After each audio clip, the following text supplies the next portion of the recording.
Anything I was not able to cover in my robust exchange with Majority Counsel, but I'd like to try. Go right ahead. There's a couple of things I just wanted to highlight. I'm not going to take a great deal of time.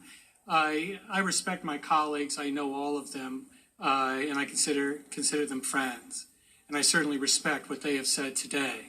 We have fundamental disagreements. And I'd like to start with the issue of bribery. The statement has been made, not just by these witnesses, but Chairman Schiff and others, that this is a clear case of bribery. It's not. And Chairman Schiff said that it might not fit today's definition of bribery, but it would fit the definition back in the 18th century. Now, putting aside Mr. Schiff's turn towards originalism,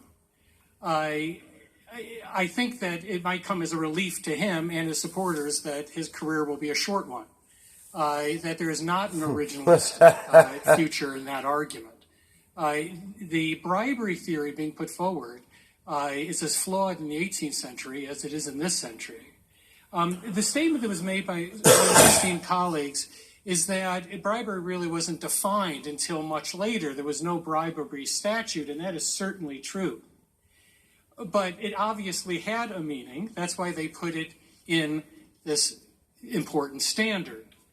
Bribery was not this overarching concept that Chairman Schiff indicated. Quite to the contrary, the original standard was treason and bribery. That led Mason to object that it was too narrow. If bribery could include any time you did anything for personal interest instead of public interest, if you have this overarching definition, that exchange would have been completely useless. The framers didn't disagree with Mason's view that bribery was too narrow. What they disagreed with was when he suggested maladministration to add to the standard, because he wanted it to be broader.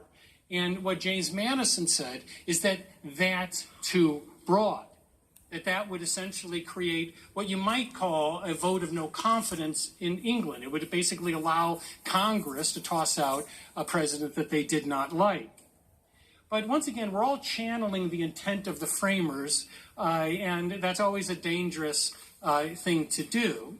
The only more dangerous spot to stand in is between Congress and an impeachment as an academic.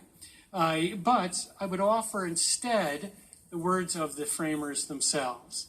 You see, in that exchange, they didn't just say bribery was too narrow. They actually gave an example of bribery, and it was nothing like what was described. When the objection was made by Madison, ultimately the framers agreed. And then Morris, who was referred to earlier, did say we need to adopt this standard. But what was left out was what came afterwards. What Morris said is that we need to protect against bribery because we don't want anything like what happened with Louis XIV and Charles II. That is, the example he gave of bribery was accepting actual money as the head of state.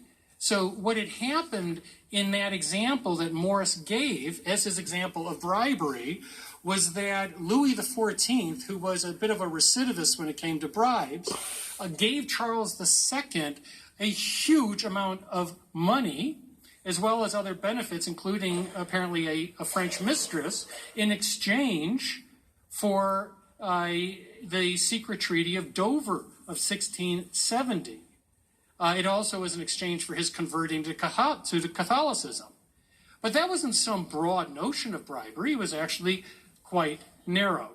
So I don't think that dog will hunt in the 18th century, and I don't think it'll hunt today. Because if you take a look at the 21st century, bribery is well defined. And you shouldn't just take our word for it. You should look to how it's defined by the United States Supreme Court. In a case called McDonald versus the United States, the Supreme Court looked at a public corruption bribery case. This was a case where gifts were actually received. Benefits were actually extended. There was completion. This was not some hypothetical of a crime that was not fulfilled or an action that was not actually taken. The Supreme Court unanimously overturned that conviction, unanimously. And what they said was that you cannot take the bribery crime and use what they called a boundless interpretation. All the justices said that it's a dangerous thing to take a crime like bribery and apply a boundless interpretation. They rejected the notion, for example, that bribery could be used in terms of setting up meetings and other types of things that occur in the course of a public service career. So what I would caution the committee is that these crimes have meaning. It gives me no joy to disagree with my colleagues here. And I really don't have a dog in this fight. But you can't accuse a president of bribery. And then when some of us note that the Supreme Court has rejected your type of boundless interpretation, say, well, it's just impeachment. We really don't have to prove the elements. That's a favorite mantra. It is sort of close enough for jazz. Well, this isn't improvisational jazz. Close enough is not good enough. If you're going to accuse a president of bribery, you need to make it stick, because you're trying to remove a duly elected president of the United States. Now, it's unfair to accuse someone of a crime, and when others say, well, those interpretations you're using to define the crime are not valid, and to say they don't have to be valid, because this is impeachment. That has not been the standard historically.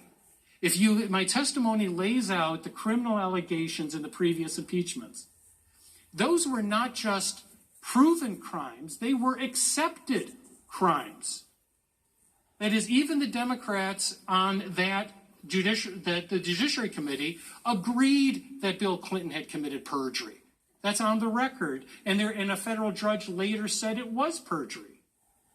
In the case of Nixon, the crimes were established. No one seriously disagreed with those crimes. Now, Johnson's the outlier because Johnson was a trapdoor crime. They basically created a crime knowing that Johnson wanted to replace Secretary of War Stanton. And Johnson did, because they had serious trouble in the cabinet. So they created a trapdoor crime, waited for him to fire the Secretary of War, and then they impeached him. But there's no question he committed the crime. It's just the underlying statute was unconstitutional. So I would caution you not only about bribery, but also obstruction. I'm sorry, Ranking Member, you? No, you're doing a good job. Go ahead. I'd also caution you about obstruction. Obstruction is a crime also with meaning. It has elements. It has controlling case authority. The record does not establish obstruction in this case. That is, what my esteemed colleague said was certainly true. If you accept all of their presumptions, it would be obstruction. But impeachments have to be based on proof, not presumptions. That's the problem when you move towards impeachment on this abbreviated schedule that has not been explained to me. Why you want to set the record for the fastest impeachment. Fast is not good for impeachment. Narrow, fast impeachments have failed. Just ask Johnson. So the obstruction issue is an example of this problem. And here's my concern. The theory being put forward is that President Trump obstructed Congress by not turning over material requested by the committee. Okay? And citations have been made to the third article of the Nixon impeachment. Now, first of all, I want to confess, I've been a critic of the third article of the Nixon impeachment my whole life. My hair catches on fire every time someone mentions the third article. Why? Because you would be replicating one of the worst articles written on impeachment. Here's the reason why. Peter Rodino's position as chairman of Judiciary was that Congress alone decides what information may be given to it. Alone. His position was that the courts have no role in this. And so by that theory, any refusal by a president based on executive privilege or immunities would be the basis of impeachment. That is essentially the theory that's being replicated today. President Trump has gone to Congress, to the courts. He's allowed to do that. We have 3 branches, not 2. I happen to agree with some of your criticism about President Trump, including that earlier quote where my colleagues talked about his saying that there's this Article 2, and he gives this overriding interpretation. I share that criticism. You're doing the same thing with Article 1. You're saying Article 1 gives us complete authority that when we demand information from another branch, it must be turned over or we'll impeach you in record time. Now, making that worse is that you have such a short investigation. It's a perfect storm. You set an incredibly short period, demand a huge amount of information, and when the president goes to court, you then impeach him. Now, does that track with what you've heard about impeachment? Does that track with the rule of law that we talked about? So, on obstruction, I would encourage you to think about this. In Nixon, it did go to the courts, and Nixon lost. And that was the reason Nixon resigned. He resigned a few days after the Supreme Court ruled against him in that critical case. But in that case, the court recognized there are executive privilege arguments that can be made. It didn't say, you had no right coming to us, don't darken our doorstep again. It said, we've heard your arguments, we've heard Congress's arguments, and you know what? You lose. Turn over the material to Congress. Do you know what that did for the judiciary is it gave this body legitimacy. It wasn't the Rodino extreme position that only you decide what information can be produced.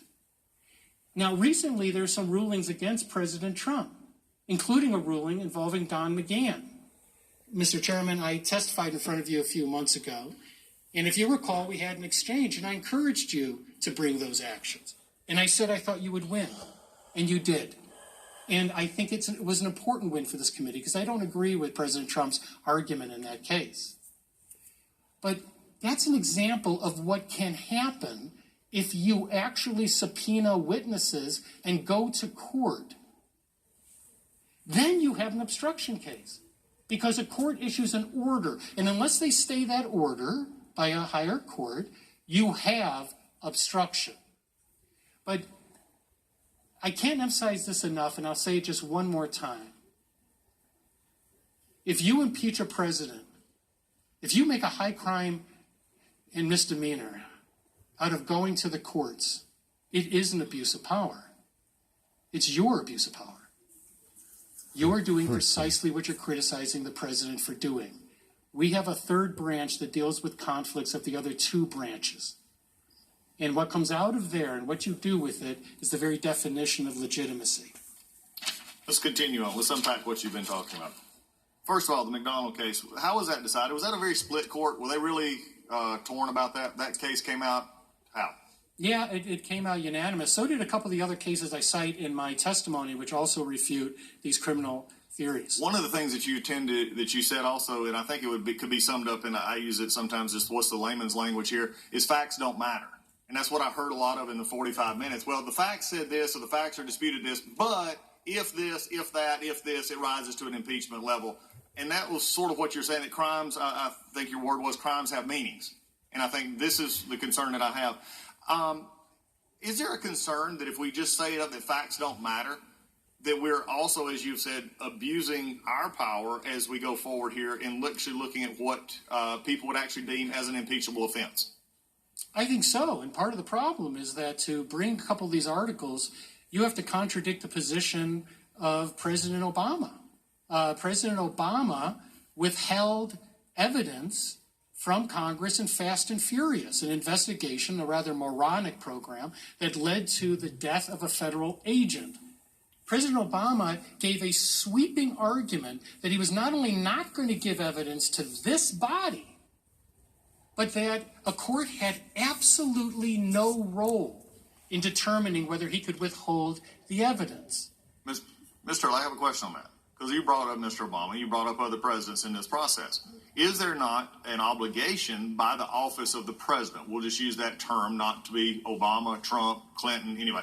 Isn't there an obligation by the president to actually assert the constitutional privileges or authorities that have been given or when accused of something or crime or anything else? Yeah, I think that President Obama has invoked too broadly. But on the other hand, he has actually released a lot of information. I've been friends with Bill Barr for a long time. We disagree on executive privilege. I'm a Madisonian scholar. I tend to favor Congress in disputes. And he is the inverse. His natural default is Article 2. My natural default is Article 1. But he actually has released more privileged information than any Attorney General in my lifetime, including the Mueller report. These transcripts of these calls would be core executive privilege material. There's no question about that. And I think that's something that's, again, not pointed out when you're doing a back and forth like we're doing. The transcript of the call release, the things that have been released to the Muellers, we go back through this, there has been, work in progress by this administration. I think the interesting point that I want to talk about is two things. Number one, Congress's abuse of its own power, which has not been discussed here, even internally, where we have had committees not willing to let members see transcripts, not being willing to give those up under the guise of impeachment, or you shouldn't be able to see them, although the rules of the House were never invoked to stop that. What we're seeing here, and I want to hit something else before we move on to something else, is the timing issue that you've talked about here. Again, I believe we talked about this with the Mueller report. We talked about this with everything else. This is one of the fastest, we're on track. I said this earlier. We're on a clock. The clock and the calendar are seemingly dominating this. Is irregardless of what anybody on this committee, and especially members not of this committee, is not a word. What we're actually seeing of fact witnesses and people moving forward. We don't have that yet. So the question becomes, is an election pending when facts are in dispute? And you made a mention of this. This is one in which the facts are not unanimous. There's not universal, there's not even bipartisan agreement on the facts and what they lead to, especially when there's exculpatory evidence that has been presented, not in the Schiff report, but in other reports. Does that timing bother you from a historical perspective, not only in the past, but moving forward as well? Yeah, fast and narrow is not a good recipe for impeachment. That's the case with Johnson. Narrow was the case with Clinton. They tend not to survive. They tend to collapse in front of the Senate. Impeachments are like buildings. There's a ratio between your foundation and your height. And this is the highest structure you can build under the Constitution. You want to build an impeachment? You have to have a foundation broad enough to support it. This is the narrowest impeachment in history. You could argue with Johnson. Johnson, it might actually be the fastest impeachment. Johnson actually was, what happened to Johnson was actually the fourth impeachment attempt against Johnson. And actually the record goes back a year before. They laid that trapdoor a year before. So it was not as fast as it made it out, it might appear. And again, let's go back. I want to go back to something else. And you talked about bribery, and Mr. Taylor's going to address a good bit of that. But I want to go back to something that you talked about because it really bothers, I think, the perception out there of what's going on here in the disputed transcript. Being the call has been laid out there. The president said, "I wanted nothing for this." There's all this exculpatory evidence that was not presented in the last 45 minutes. But there is one thing that's interesting. And it's been reported in the mainstream media, and it goes back to your issue of does crimes matter or what this definition is that House, our majority initially accused the president, they kept saying quid pro quo, and we still hear it as we go through. But then, as reported, they used a political focus group to determine whether the phrase polled well. And apparently it didn't poll well, so they agreed to change their theory of the case to bribery. Does that not just feed into more of what you're saying about how we're actually, the crime matters and that facts do matter in a case like it, or at least should matter? It does. There's a reason why every past impeachment has established crimes. And it's obvious. It's not that you can't impeach on a non-crime. You can. In fact, non-crimes have been part of past impeachments. It's just that they've never gone up alone or primarily as the basis of impeachment. That's the problem here. If you prove a quid pro quo, that you might have an impeachable offense. But to go up only on a non-criminal case would be the first time in history. So why is that the case? The reason is that crimes have an established definition in case law. So there's a concrete, independent body of law that assures the public that this is not just political, that this is a president who did something they could not do. You can't say the president is above the law if you then say the crimes you accuse him of really don't have to be established. I think that's the problem right now that many members of this House, members of this body, and especially the American public are looking at, that if you say he's above the law, but then you don't define it or you define the facts to whatever you want to have, that is the ultimate railroad that everybody in this country should not be afforded. Everyone is afforded due process. Everyone is afforded the process to actually make their case heard. That's the concern that I have in this committee right now. And we've already seen it voted down that we're not going to look at certain fact witnesses. We're not even been promised other hearings in which this committee, and in the words and the concerns that echoed almost 20 years ago from the chairman, where he did not want to take the advice of another body or entity giving us, the Judiciary Committee, a report and then acting as a rubber stamp if we didn't do this. Just as a reminder, it was almost 2.5 weeks before the discussion of this kind of a hearing back then, before the hearing actually took place. These are the kind of things that, as timing goes, I think the obvious point here is that timing is becoming more of the issue because of the concern, as been stated before, about elections. They're more concerned about trying to fit the facts in to what the president supposedly did, presumably did, and make those hypotheticals stick to the American public. The problem is their timing, the definition of crimes, the definition of the fact that bribery as defined by the Supreme Court is not making their case. It's not fitting what they need to do. The issue that we have to deal with going forward is why the rush? Why do we still not have the information from the Intelligence Committee? Why is the Inspector General's report from the IC Committee being withheld, even in a classified setting? These are the problems that you have now highlighted, and I think that need to be, and this is why the next 45 minutes and the rest of the day is going to be applicable, because both sides matters. And at the end of the day, this is a fast impeachment, the fastest we're seeing, based on disputed facts, on crimes or disturbances that are made up with the facts to fit each part. With that, I'm going to turn it over to my counsel, Mr. Taylor.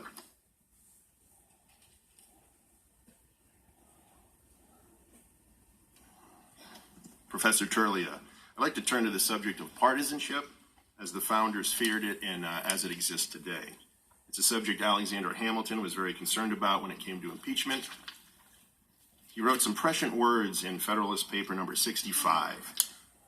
In advocating for the ratification of the Constitution, the Federalist Papers laid out the reasons Madison and principally Hamilton thought the impeachment clause was necessary, but he also flagged concerns. He said, in many cases of impeachment, it will connect itself with the pre-existing factions and will enlist all their animosities, partialities, influence, and interest on one side or on the other. And in such cases, there will always be the greater danger that the decision will be regulated more by the comparative strength of parties than by the real demonstrations of innocence or guilt. Professor Turley, do you think Hamilton predicted a real danger here of hyper-partisan impeachments? Well, certainly that has proven to be the case. Certainly of the two impeachments that we have seen. It's also important to note, by the way, that we often think that our times are unique. You know, this provision wasn't just written for times like ours. It was written in times like ours. That is, you know, these are people that were even more severe than the rhetoric today. I mean, you have to keep in mind, Jefferson referred to the administration of the Federalists as the reign of the witches. So this was not a period where people didn't have the strong feelings. And indeed, when people talk about, you know, members of this committee acting like they want to kill each other, back then they were actually trying to kill each other. That's what the sedition law was, is you were trying to kill people that disagreed with you. But what's notable is they didn't have a whole slew of impeachments. They knew not to do it. And I think that that's a lesson that actually can be taken from that period. That the framers created a standard that would not be endlessly fluid and flexible. And that standard has kept us from impeachments despite periods in which we have really despised each other. And that, I think, is the most distressing thing for most of us today, is there's so much more rage than reason. You can't even talk about these issues without people saying, you must be in favor of the Ukrainians taking over the country, or the Russians moving into the White House. At some point, as a people, we have to have a serious discussion about the grounds to remove a duly elected president.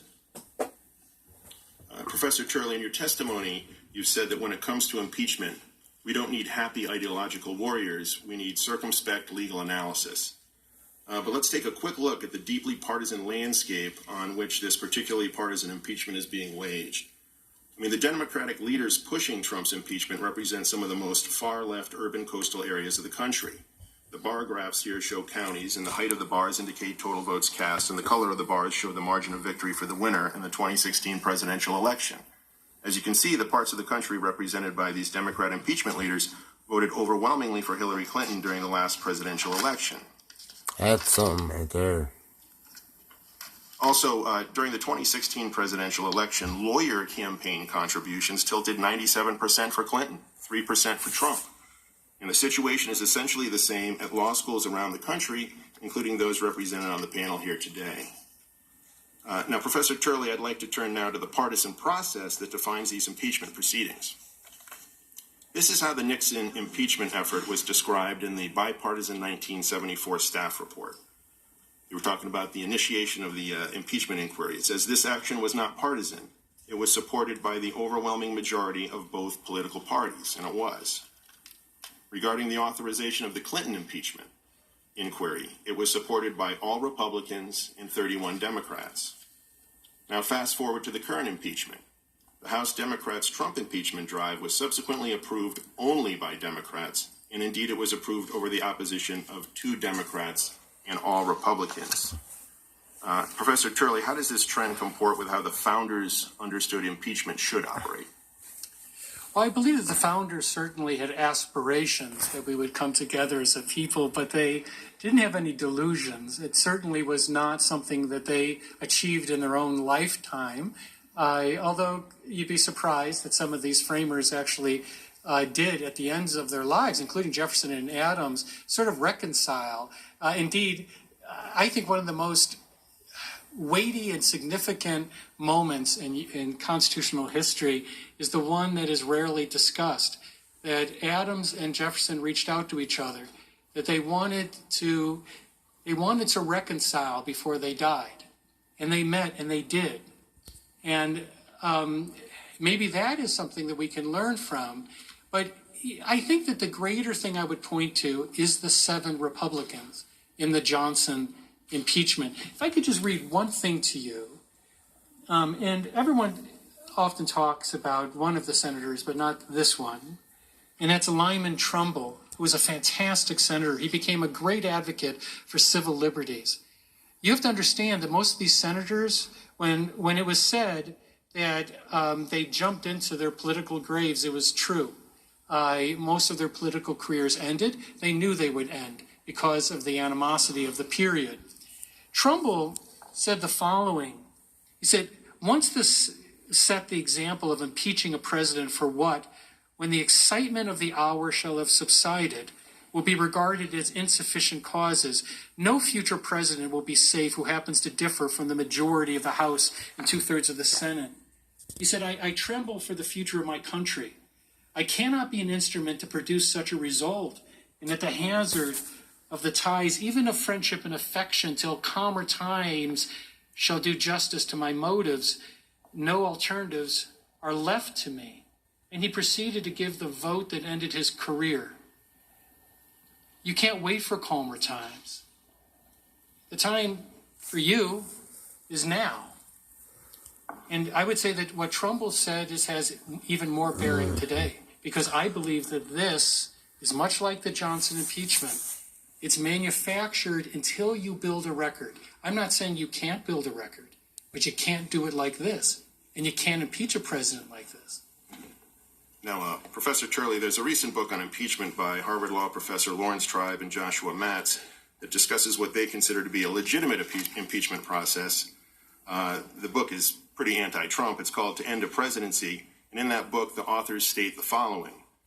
When an impeachment is purely partisan, or appears that way, it is presumptively illegitimate. When only Republicans or only Democrats view the president's conduct as justifying removal, there's a strong risk that policy disagreements or partisan animus have overtaken the proper measure of congressional impartiality. Another quote is, we can also expect that opposition leaders to the president will be pushed to impeach and will suffer internal blowback if they don't. The key question is whether they will cave to this pressure One risk of our broken politics is that the House will undertake additional doomed partisan impeachments, a development that would be disastrous for the nation as a whole. Professor Turley, is that advice being followed by House Democrats in this case? Not on this schedule. The one thing, if you look at, I laid out the 3 impeachments, the one thing that comes out of those impeachments in terms of what bipartisan support occurred is that impeachments require a certain period of saturation and maturation. That is, the public has to catch up. I'm not prejudging what your record would show, but if you rush this impeachment, you're going to leave half the country behind. And certainly that's not what the framers wanted. You have to give the time to build a record. This isn't an impulse buy item. You're trying to remove a duly elected president of the United States, and that takes time, it takes work. But at the end, if you look at Nixon, which was the gold standard in this respect, the public did catch up. They originally did not support impeachment, but they changed their mind. You changed their mind. And so did, by the way, the courts, because you allowed these issues to be heard in the courts. Professor Turley, the Nixon and Clinton impeachments were debated solidly in the high crimes category, correct? Crimes were at issue. But on the evidence presented so far, is it your view that there's no credible evidence that any crime was committed by President Trump? Yes, I've gone through all of the crimes mentioned. They do not meet any reasonable interpretation of those crimes, and I'm relying on express statements from the federal courts. I understand that the language in the statutes are often broad. That's not the controlling language. It's the language of the interpretation of federal courts. And I think that all of those decisions stand mightily in the way of these theories. And if you can't make out those crimes, then don't call it that crime. If it doesn't matter, then what's the point? Call it treason. Call it endangered species violations if none of this matters. So that would put the Democrats' move to impeach President Trump in the category of high misdemeanors. And in James Madison's notes of the Constitutional Convention debates, they clearly show that the term high misdemeanor was explicitly referred to as a technical term. And it wasn't just something that any majority of partisan members might happen to think it was at any given time. And often when there's a debate about a technical term, people turn to dictionaries. And the first truly comprehensive English dictionary was Samuel Johnson's A Dictionary of the English Language. It was first published in 1755. And the founders in many of their libraries had this book and on their desks. And the Supreme Court still cites Johnson's dictionary to determine the original public understanding of the words used in the Constitution. So here's how the 1785 edition of Johnson's dictionary defines the relevant terms in high misdemeanor. High, the relevant sub-definition is capital great, opposed to little, as high treason. The definition of misdemeanor is defined as something less than an atrocious crime. And atrocious is defined as wicked in a high degree, enormous, horribly criminal. So if you look at how these words were defined during the time the Constitution was debated and ratified, a misdemeanor is something less than an atrocious crime, and atrocious is wicked in a high degree, and as a result, a high misdemeanor must be something like just less than a crime that's wicked in a high degree. Now, Professor Turley, does that generally comport with your understanding of the phrase high misdemeanors that was understood by the founders with the purpose of narrowing that phrase to prevent the sorts of abuses that you've described? It did. I mean, if you compare this to the extradition clause, the language that was used was different for a reason. They did not want to establish a type of broad meaning. According to the view of some people as to the meaning of high crimes and misdemeanors, those provisions would be essentially identical. And that's clearly not what they wanted. Professor Turley, next I'd like to explore how this impeachment is based on no crime and no request for false information, unlike the Nixon and Clinton impeachments. I'd like to start with some background. The American media for years has been asking questions about former Vice President Biden's son and his paid involvement with the corrupt Ukrainian energy company Burisma. Here's one example of those media reports from June 2019. It was an ABC News investigation titled Hunter Biden's Foreign Deals. Did Joe Biden's son profit off father's position as vice president? There's a still clip of it here from the Burisma promotional video. And many have seen the video of Joe Biden talking about getting the Ukrainian prosecutor who was investigating Burisma fired. And a New York Times article says from May 1st, 2019, referring to Joseph R. Biden, One of his most memorable performances came on a trip to Kiev in March 2016 when he threatened to withhold $1 billion in United States loan guarantees if Ukraine's leaders did not dismiss the country's top prosecutor. Among those who had a stake in the outcome was Hunter Biden, Mr. Biden's younger son, who at the time was on the board of an energy company owned by a Ukrainian oligarch who had been in the sights of the fired prosecutor general. So even if Hunter Biden engaged in no crimes regarding his sitting on the board of Burisma, if an investigation led to the bankruptcy of the corrupt company, Hunter Biden's lucrative position on the Burisma board would have been eliminated along with his $50,000 a month payments. That was his stake in a potential prosecution involving the company. In fact, even Neil Katyal, the former acting Solicitor General under President Obama, in his recent book entitled Impeach, says the following: is what Hunter Biden did wrong? Absolutely. Hunter Biden had no real experience in the energy sector, which made him wholly unqualified to sit on the board of Burisma. The only logical reason the company could have had for appointing him was his ties to Vice President Biden. This kind of nepotism isn't only wrong, it is a potential danger to our country, since it makes it easier for foreign powers to buy influence. No politician from either party should allow a foreign power to conduct this kind of influence peddling with their family members. Also, Lieutenant Colonel Vindman was asked at his hearings, would it ever be U.S. foreign policy in your experience to ask a foreign leader to open a political investigation? And he replied, certainly the president is well within his right to do that. So the American media and others were asking questions about Hunter Biden, his involvement in the Ukraine. And President Trump, in his call with the Ukrainian president, simply asked the same questions the media was asking. Now, Professor Turley, is it your understanding that the House impeached Nixon for helping cover up his administration's involvement in a crime, and that the evidentiary record showed Nixon knew of criminal acts and sought to conceal them, including tape recordings of President Nixon ordering a cover-up of the Watergate break-in shortly after it occurred? Yeah, it is.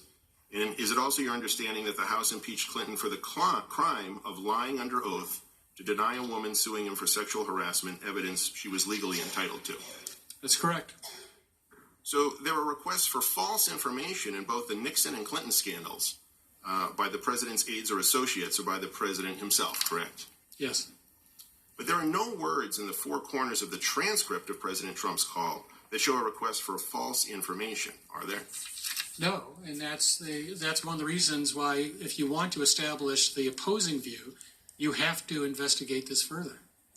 Now, let me walk through the standard of evidence House Democrats insisted upon during the Clinton impeachment.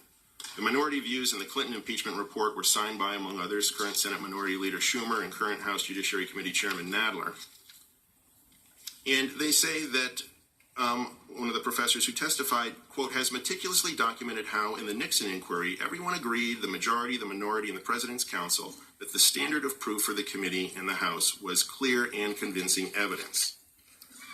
Professor Turley, would you agree that the evidence compiled to date by House Democrats during these current impeachment proceedings fails to meet the standard of clear and convincing evidence? I do, by a considerable measure. Now let me turn again to the book To End a Presidency. In that book, the authors state the following, quote, except in the most extraordinary circumstances, impeaching with a partial or plausibly contested understanding of key facts is a bad idea. Professor Turley, do you think that impeaching in this case would constitute impeaching with a partial or plausibly contested understanding of key facts?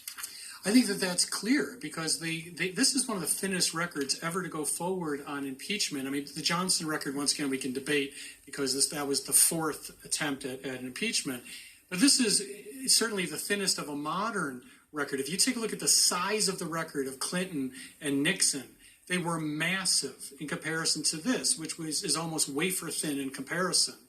And it has left doubts, not just doubts in the minds of people supporting President Trump, doubts in the minds of people like myself about what actually occurred. There's a difference between requesting investigations and a quid pro quo. You need to stick the landing on the quid pro quo. You need to get the evidence to support it. It might be out there, I don't know. But it's not in this record. I agree with my colleagues. We've all read the record, and I just come to a different conclusion. I don't see proof of a quid pro quo, no matter what my presumptions, assumptions, or bias might be. On that point, I'd like to turn now to the current impeachment procedures. Professor Turley, would you agree that a full and fair adversary system in which each side gets to present its own evidence and witnesses is essential to the search for truth? It is, and the interesting thing is on the English impeachment model that was rejected by the framers. They took the language, but they actually rejected the model of the impeachment from England, particularly in terms of Hastings. But even in England, it was a robust adversarial process. If you want to see adversarial work, take a look at what Edmund Burke did to Warren Hastings. I mean, he was on him like ugly on moose for the entire trial. And as you know, in the minority views in the Clinton impeachment report, the House Democrats wrote the following.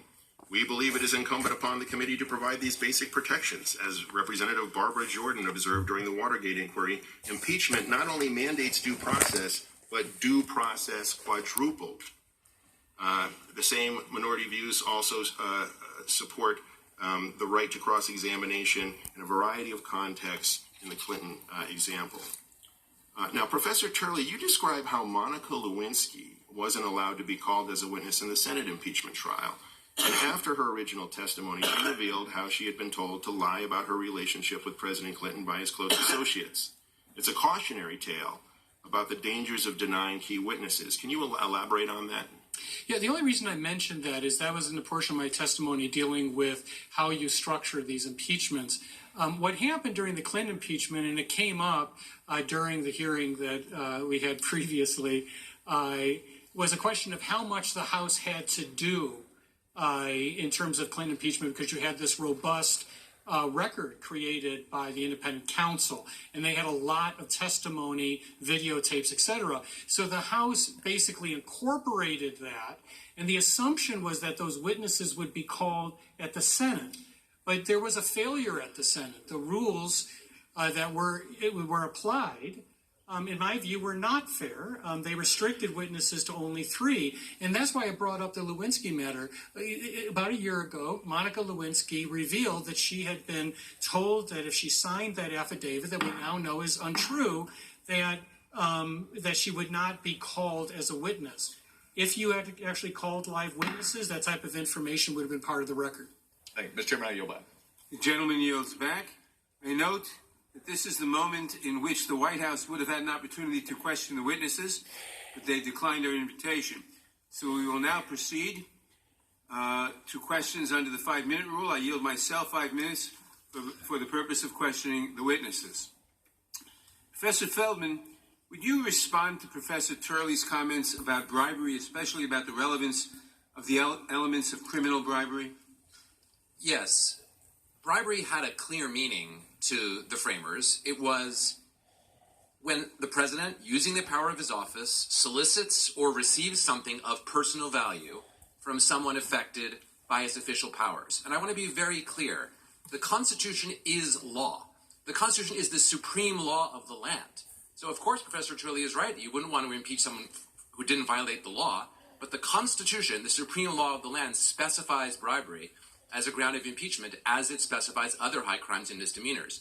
Bribery had a clear meaning. If the House believes that the president solicited something of value in the form of investigations or an announcement of investigations, and that he did so corruptly for personal gain, then that would constitute bribery under the meaning of the Constitution, and it would not be lawless. It would be bribery under the law.